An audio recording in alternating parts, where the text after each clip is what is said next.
Okay. Here he comes. Once again, remarks from Mr. Damon Fordham, one of this year's honorees.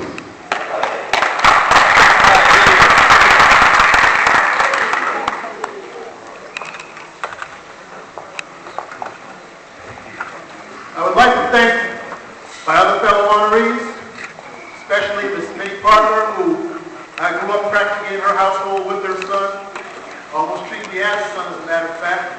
And of course, my professor, George Hopkins, and especially to the rest of all of you. But this is not really just about us. This is about you, especially the young children who are in this audience tonight. Because you see, it's about getting you as young people to follow better examples of people such as Dr. King. And in order to do that, it must begin at home. Because so often in our homes these days, I was in a program the other night with Seth Whipper, the Honorable Seth Whipper, and he mentioned how in so many cases, children grow up today in homes where parents say such things like, you're going to grow up and go to jail just like your dad, or you're going to walk the streets just like your mom. And when the children grow up and do those things, we wonder what happened. You see, when you teach the child to hate themselves, they hate others. And it becomes easier for them to go out and commit acts of hate and violence against each other. Well, the way to end that is to teach our children how to love and not to hate. History is filled with examples of parents who taught their children how to love themselves, and because they were taught exactly who they were and whose they were. Here are some of those examples. About 170 years ago, there was a boy in elementary school who wasn't doing very well. And the teacher said it was a waste of time to keep him in school. But the mother took her child out and said, you have more sense in your little finger than that teacher does in her old body. And that same little boy grew up to invent the light bulb, the motion picture, the phonograph. I'm speaking of the great inventor Thomas Alva Edison.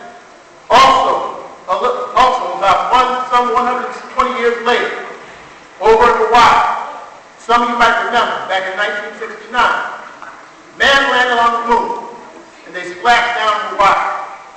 And there was a huge crowd in one of these islands in Hawaii, watching these men come out from the spaceship and onto this ship and onto the shore.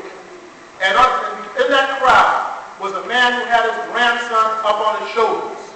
And the man looked at this grandson and looked at the astronauts and said, you see, this is what we as Americans can do when we put our minds to it. And that boy who was on his grandfather's shoulders listened. Because guess what? He's in the White House now.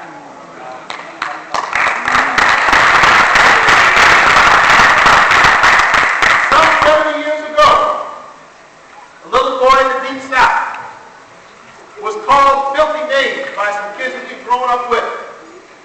And as he looked around, he saw what he couldn't do. All these signs that told him where he couldn't go and what he couldn't do. His grandmother sat him down and told him, never mind all of that. You are just as great as anyone else. And that young man grew up to be the person who we are honoring today with his birthday, the great Dr. Martin Luther King Jr.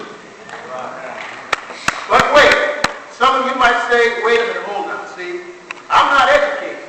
I can't teach my children stories like that. All I know is what I've been told myself. Well, here's the solution.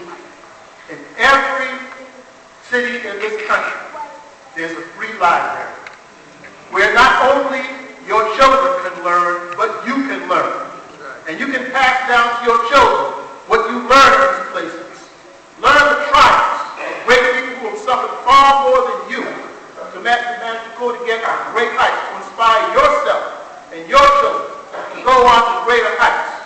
When Dr. King spoke at this very city, several blocks from here at County Hall in 1967, he said one of the things we have to teach young people how to do is to build, baby, build. Organize, baby, organize. Learn, baby, learn so they can earn, baby, earn. You see, and I'm here to tell you this evening, all of this pays. You have to learn to know the difference between the truth and the trash, the facts from the fakes, and how, and most importantly of all, how to fight for freedom, not for foolishness. And once you learn these things, teach these things to others, and teach others around you to educate themselves, to lead themselves, so that one day we can come together and be a better community. And once this is done, ceremonies like this will not be in vain, but will serve their purpose. Thank you very much.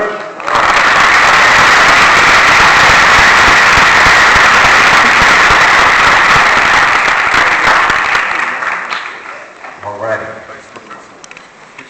Inspiring words from my friend Damon Fordham, award recipient tonight. And I think it's fitting as we are about to close the program. Once again, thank you so much for your attention and your heart to come out tonight on MLK's physical birthday to honor these wonderful citizens of Greater Charleston for all their contributions in enriching all of our lives.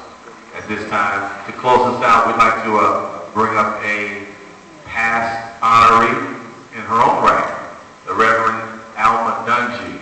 She's going to close us out tonight. We can give her